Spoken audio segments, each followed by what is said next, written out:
Vipi watoto wa mjini, mnaojiita watoto wa mjini, mmezaliwa mjini, mmekulia mjini, nawasalimia. Mko poa?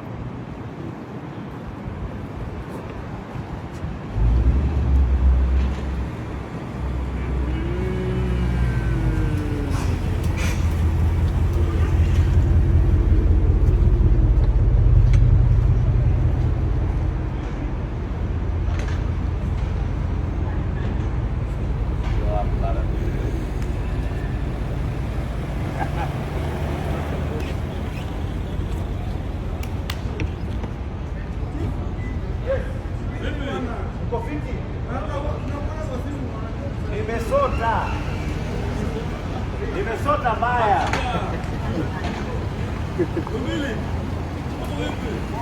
We, hebu achana na uselevu, twende Tumbili. Wewe leo ni driver.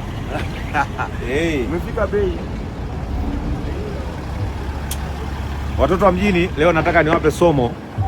Nataka niwafundishe kusoma, kwamba sio kila kitu mnachokiona mtandaoni basi mkawa mnajua watu mnaigiza.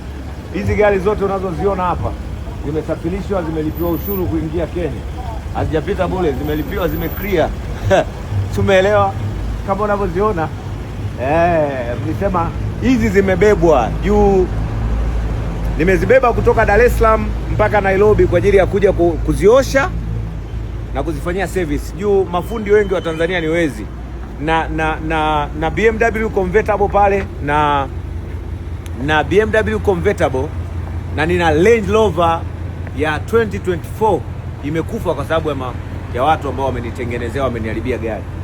Nimeamua nizilete huku nije niliweke vizuri, zifanyiwe service. Unajua service ya hii, mtu anatakiwa atoke Marekani, na mtu kutoka Marekani direct anatoka Marekani anakuja Nairobi ndo aende sehemu nyingine. Kwa hiyo nimeamua nimletee gari hapa. Fundi wa hizi gari anatoka direct. Watoto wa mjini, mtoto wa mjini yoyote unayemuona anasema mimi mtoto wa mjini si mjanja, ni fala kama mafala wengine, na asikusumbue. Mimi ndo mtoto wa kijijini, niliyezaliwa kijijini, nimekulia kijijini, na hakuna mtoto wa mjini yoyote anayeniambia chochote. Mimi jogoro shamba na wika mjini, popote pale ninapokuepo na wika, na uniambii chochote. Wewe mtoto wa mjini, umezaliwa mjini, lakini unaishia kuwa mlaunga, unaishia kuwa teja, unaishia. Wewe mtoto wa mjini gani?